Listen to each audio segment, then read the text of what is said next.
Hello UPSC aspirant, hope so you all are doing so good. My name is Abhay and I'm a fellow UPSC aspirant. Disasters are not natural but their impact often is. Bharat में हर साल सैकड़ों लोग प्राकृतिक आपदाओं की वजह से अपनी जान गंवाते हैं और लाखों लोग प्रभावित होते हैं। क्या आप जानते हैं कि विश्व में सबसे अधिक आपदा प्रवण देशों में भारत एक है? लगभग 77% भौगोलिक क्षेत्र किसी न किसी प्रकार की प्राकृतिक आपदा के खतरे में है।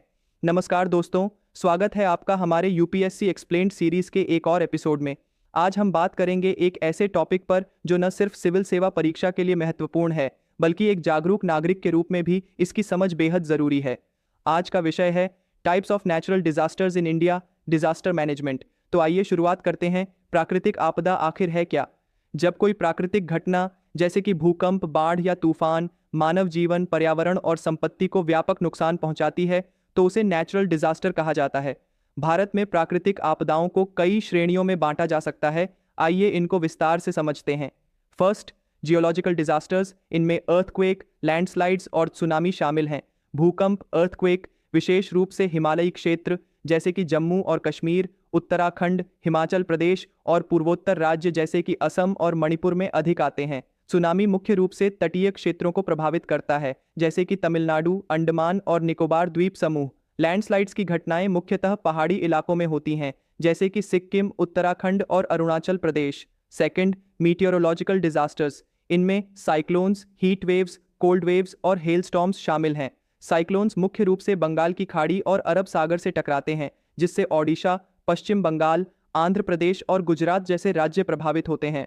हीट वेव्स खासकर उत्तरी और मध्य भारत के मैदानी इलाकों में गर्मियों के दौरान होती हैं जैसे कि राजस्थान, उत्तर प्रदेश और मध्य प्रदेश। कोल्ड वेव्स सर्दियों में उत्तर भारत के क्षेत्रों में विशेष रूप से हरियाणा, पंजाब और बिहार में देखी जाती है। Third, hydrological disasters. इनमें फ्लड्स और ड्राउट्स शामिल हैं। बाढ़, फ्लड्स भारत में सबसे सामान्य आपदाओं में से एक है। असम, बिहार, उत्तर प्रदेश और पश्चिम बंगाल जैसे राज्य हर साल बाढ़ से प्रभावित होते हैं। ड्राउट्स यानी सूखा विशेष रूप से महाराष्ट्र, तेलंगाना, कर्नाटक और राजस्थान जैसे सूखा प्रवण क्षेत्रों में होता है।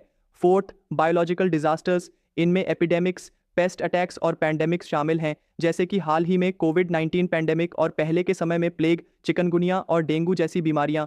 Fifth, forest fires. ये विशेष रूप से गर्मियों में उत्तराखंड, हिमाचल प्रदेश और मध्य भारत के जंगलों में होती है। अब बात करते हैं भारत में डिजास्टर मैनेजमेंट फ्रेमवर्क की। भारत में डिजास्टर मैनेजमेंट एक्ट 2005 के तहत एक इंस्टीट्यूशनल फ्रेमवर्क बनाया गया है। इसके अंतर्गत नेशनल डिजास्टर मैनेजमेंट अथॉरिटी यानी एनडीएमए, राज्य स्तर पर एसडीएमए और जिला स्तर पर डीडीएमए कार्य करते हैं। एनडीएमए का उद्देश्य होता है डिजास्टर रिस्क रिडक्शन, मिटिगेशन और प्रिपेयर्डनेस को बढ़ावा देना। इसके साथ साथ भारत सरकार ने कई टेक्नोलॉजी बेस्ड इनिशिएटिव्स भी शुरू किए हैं जैसे कि integrated coastal zone management, flood early warning systems और फॉरेस्ट फायर अलर्ट सिस्टम्स। अब हम समझते हैं नेचुरल डिजास्टर्स के प्रभाव क्या क्या होते हैं। First, human impact. जान माल की हानि सबसे पहली चिंता होती है। Second, economic losses. Infrastructure, agriculture और हाउसिंग सेक्टर्स को भारी नुकसान होता है। थर्ड, एनवायरमेंटल डिग्रेडेशन जैसे कि बायोडाइवर्सिटी लॉस, डिफॉरेस्टेशन और land degradation. Fourth, social impact. आपदाओं के बाद माइग्रेशन, अनएम्प्लॉयमेंट और हेल्थ रिलेटेड समस्याएं बढ़ जाती हैं। डिजास्टर मैनेजमेंट सिर्फ सरकार की जिम्मेदारी नहीं है, यह एक कलेक्टिव रिस्पॉन्सिबिलिटी है। सरकार, समाज और इंडिविजुअल सभी की। Community based disaster preparedness, local knowledge और कैपेसिटी बिल्डिंग इस दिशा में की रोल्स निभाते हैं। कंक्लूजन की तरफ बढ़ते हुए एक बहुत ही गहरी बात कहना चाहूंगा। आपदाएं बताकर नहीं आती, लेकिन उनसे निपटने की तैयारी पहले से की जा सकती है। हमें न केवल यूपीएससी के सिलेबस के लिए बल्कि एक रिस्पॉन्सिबल सिटीजन के रूप में भी आपदा प्रबंधन की समझ और जागरूकता बनाए रखनी चाहिए। अगर आपको यह वीडियो पसंद आया हो तो कृपया कमेंट करके बताएं कि आपको क्या अच्छा लगा और क्या बेहतर किया जा सकता है। इस वीडियो को लाइक करना ना भूलें ताकि हमें मोटिवेशन मिले और हम आपके लिए रोज ऐसे ही इंफॉर्मेटिव वीडियोस लाते रहें। और हाँ, हमारे चैनल को सब्सक्राइब जरूर करिए ताकि आप कोई भी जरूरी टॉपिक मिस न करें। आपका कीमती समय और भरोसे के लिए दिल से धन्यवाद। अब चलते चलते एक दिलचस्प सवाल, क्या आप बता सकते हैं कि भारत का कौन सा राज्य हर साल सबसे ज्यादा बाढ़ से प्रभावित होता है? नीचे कमेंट में अपने विचार और उत्तर जरूर साझा करें।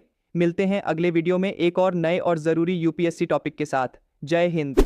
आखिर में ये कहना चाहूंगा कि मैं एक एस्पिरेंट हूं जो अपनी तैयारी के साथ साथ आपके लिए हर दिन थॉटफुल और रिसर्च बेस्ड वीडियोस बनाता हूं ताकि आपका समय बचे और कॉन्सेप्ट्स क्लियर हो। इनमें मैं पेड एप्लीकेशंस यूज करता हूं, ना तो कोई टीम है ना ही कोई स्पॉन्सर, सिर्फ मैं हूं और मेरा डेडिकेशन। हर दिन वीडियो बनाना मुश्किल होता है लेकिन आपकी लर्निंग के लिए मैं लगातार मेहनत करता हूं। अगर आपको लगता है कि ये एफर्ट आपकी प्रिपरेशन या नॉलेज को एनरिच करता है तो प्लीज़ यूपीआई स्कैन करके सपोर्ट जरूर कीजिए। आपका छोटा सा कंट्रीब्यूशन मेरे लिए सिर्फ फाइनेंशियल हेल्प नहीं बल्कि मोटिवेशन भी होगा। आपका ये सपोर्ट ही इस इनिशिएटिव को कंटिन्यू रख पाएगा and at the same time it will also help me keep creating high quality videos for you. So हम अपने इस वीडियो को यहीं पे कंक्लूड करते हैं। आपका सपोर्ट, आपका शेयर मेरे लिए फ्यूल का काम करेगा इस जर्नी में। मैं उतनी मेहनत, उतनी एफर्ट और लगा पाऊंगा। सो प्लीज़ आप इस वीडियो को जरूर शेयर करना। Comment down if you have any query, share this video. Thank you so much. तो अब मिलते हैं अपने अगले वीडियो में। Till then work hard, stay healthy and keep studying. I am Abhay, signing off. जय श्री कृष्णा।